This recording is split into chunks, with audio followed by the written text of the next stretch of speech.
जय श्रीराम जय श्रीराम जय श्रीराम। प्रिय श्रोता बंधु, भक्ति मार्ग तरफ आपण मानक मोर स्वागत। आपण माने श्रवण करुछंती अवतारी परम पुरुषर परम लीला उपरे आधारित श्रीरामचरित मानस।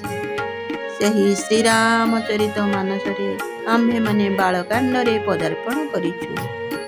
एथिरे भगवान श्रीराम केउ कारण पाई अवतार नहीं ताहार दुईटी कारण आमे वर्तमान सुधा जानिबाकू पाइछंती। सेही दुईटी कारण मध्यरु प्रताप भानु गोटिए कारण। सेही प्रताप भानु किपरि कोण पाई दायी हेले श्रीराम अवतारर ताहा आमे वर्तमान श्रवण करुछंती।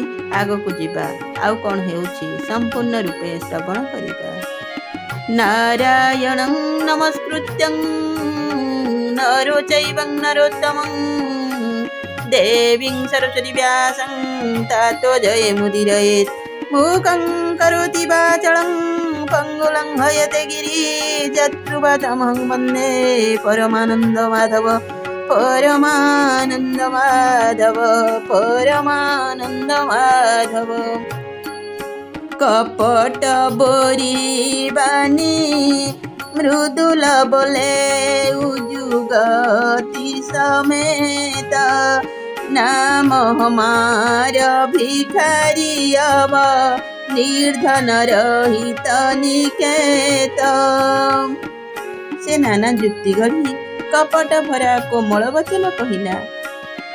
वर्तमान दृष्टि मोर नाम भिकारी, कारण मु निर्धन एवं अनिकेत अर्थात गृहशून्य। कह नृप जे विज्ञान निधान तुम सरीखे गलित अभिमान सोदार अपहरण पदुराए सब विधि कुशल कुबेश बनाए। राजा कहले, जो माने आपणक परि विज्ञानर गंताघर एवं सर्वदा निरभिमान से माने निज स्वरूप को सर्वदा लुचाई रखती, कारण दिन बेश धरी रहिले ही सकल प्रकार कल्याण हुए। प्राकाश्य सन्थ बेशरे अभिमानर संभावना थाए एवं अभिमानरु पतनर संभावना देखा दिए। तेहि ते कहि संत श्रुति टेरे परम जन प्रिय हरि केरे तुम समाधान भिखारी गगेहा होत विरंची सिओई संदेहा। एथिपाई तो संत ओ देवगण मुक्त कंठरे कहिचंदी जे परम किंचन सर्वदा अहंकार महत्व ओ मान रहित व्यक्ति ही भगवानंकर प्रिय। आपणक परि निर्धन भिकारी ओ गृहहीन को देखी अर्थात ये सतरे संत ना भिकारी बोली ब्रह्मा और शिवंक मध्य संदेह जाता है। जोशी शोषिता चरण नमामि मो पर कृपा करिया स्वामी सहज प्रीति भूपति कोई देखी आप विषय विश्वास विशेषी। आपण जहा होइथांतु ना काहेकि मु आपणक चरण रे नमस्कार करुछि। हे स्वामी, मो प्रति टिकिए कृपा करंतु। ता प्रति राजांकर स्वाभाविक प्रीति हेलाणी देखी ओ ता विषय रे तांकर अधिक विश्वास जन्मिथिबा लक्ष्य करी सब प्रकार राजा ही अपनाई बोले अधिक स्नेह जनाई। सुनु सती भाऊ कहु महिपाला इहाँ बसत बीते बहुकाला। सही कपट तपस्वी राजांकु सकल प्रकारे निजर करिनी ओ अधिक स्नेह देखाई कहिले, हे राजन शुण, मु तुमको सत कहूछि मोर एठारे रहिबार अनेक वर्ष होई गेलानी।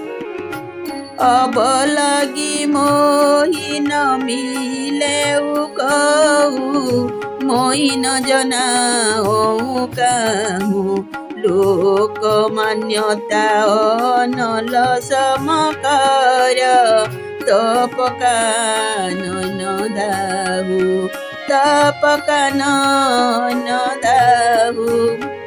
ଆଜି ପର୍ଯ୍ୟନ୍ତ କେହି ମୋ ସହିତ ସାକ୍ଷାତ କରିନାହାନ୍ତି କି କରିନାହିଁ। ମୁଁ କାହାକୁ ନିଜ କଥା ଜଣାଇ ନାହିଁ, କାରଣ ଲୋକ ପ୍ରତିଷ୍ଠା ହେଉଛି ଅଗ୍ନି ପରି, ତାହା ତପରୂପୀ ବନକୁ ଜାଳି ଦିଏ।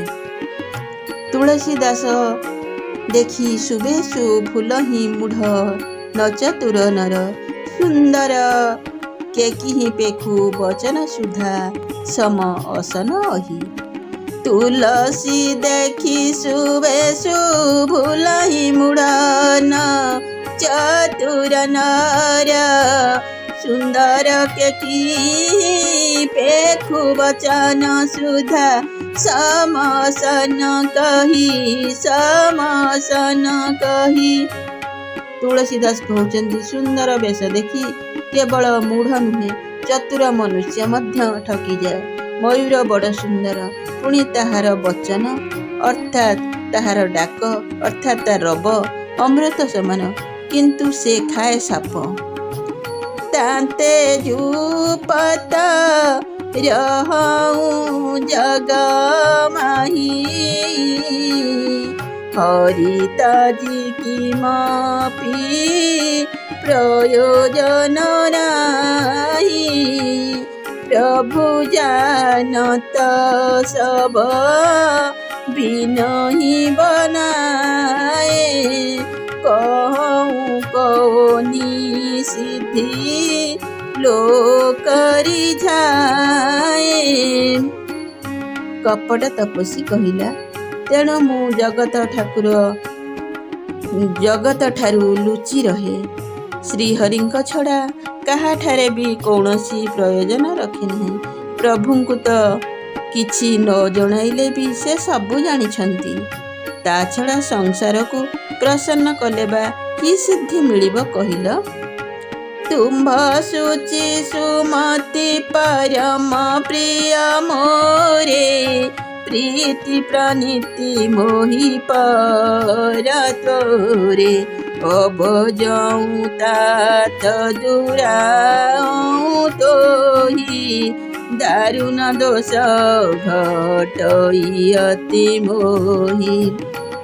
तुमे अति पवित्र ओ तुमर बुद्धि अति सुंदर, तेणु तुमे मोर अति प्रिय।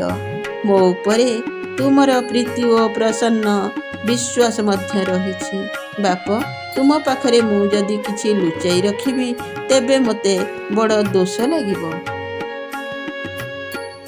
जिमि जिमि तापसु कथई उदासा तिमि तिमि नृपहि उपज विश्वास। देखा सर्वस्व कर्म मन बानी तब बोला तापस भोग ध्यानी। सही तपस्वी जेते जेते उदासीन परी कथा होउଥାଏ राजांक मनरे सेते सेते अधिक विश्वास जन्म थाए। से जानिगला जे मन वचन ओ कर्मरे राजा तार बस होई गलेणी।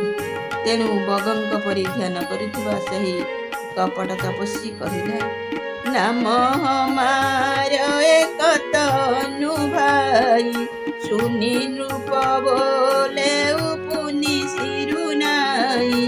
कहु नाम कर रथ बखानी मोई से ओ कति आपन जानी। हे भाई मो ना हेउछि एकदम। यह शुणी राजा पुनर्बार नतमस्तक होई कहिले मते निजर अति अनुरुक्त सेवक बोली जानी आपणकर नामर अर्थ बुझाई कहंतु। आदि सृष्टि उपजी जबहि तब उत्पत्ति भई मोरी। नाम एक तनु हेतु देहि देह न धरि बहुरी। କପଟ ତପସ୍ୱୀ କହିଲା, ଯେତେବେଳେ ସର୍ବପ୍ରଥମେ ସୃଷ୍ଟି ସର୍ଜନ ହେଲା ସେତିକି ବେଳେ ମୋର ଉତ୍ପତ୍ତି ହୋଇଥିଲା। ସେହି କାଳୁ ମୁଁ ଆଉ ଦ୍ୱିତୀୟ ଦେହ ଧରି ନାହିଁ, ତେଣୁ ମୋର ନାମ ଏକତନୁ ହୋଇଛି। ଯୋନି ଆଚାର ଯୁଗ ମନ ମାହି ସୁତ ତପତେ ଦୁର୍ଲଭ କଛୁ ନାହିଁ। তব লভজে জগ যুজাই বিধাতা তপবল বিষ্ণু ভয়ে পরিত্রাতা। হে বৎস, ଆଶ୍ଚର୍ଯ୍ୟ ହୁଅ ନାହିଁ। ତପ ଦ୍ୱାରା କିଛି ବି ଦୁର୍ଲଭ ନୁହେଁ। ତପ ବଳରେ ବ୍ରହ୍ମା ଜଗତ ରଚନା କରିଛନ୍ତି। ତପ ବଳରେ ହିଁ ବିଷ୍ଣୁ ସଂସାର ପାଳନ ହୋଇଛନ୍ତି। ବିଷ୍ଣୁ ହିଁ ସଂସାରର ସର୍ବ ସଂସାର ପାଳକ। ତାଙ୍କରି ଦ୍ୱାରା ଏ ପୃଥିବୀ ଆତଜାତ ହେଉଛି। ବିଶ୍ୱ ବ୍ରହ୍ମାଣ୍ଡ ତାଙ୍କରି ଦ୍ୱାରା ସୃଷ୍ଟି। ବନ୍ଧୁମାନେ, ଆଜି ପାଇଁ ଏତିକି। ପୁଣି ସାକ୍ଷାତ ହେବ ଆଗାମୀ ଅଧ୍ୟାୟରେ। ଭୀମସ୍ୟାପି ରଣୁ ଭଙ୍ଗ ମୁନିରପି ମତି ଭ୍ରମ ଯଦି ଶୁଦ୍ଧମ ଶୁଦ୍ଧବା মম দোষ ন বিদ্যতে মম দোষ ন বিদ্যতে মম দোষ ন বিদ্যতে।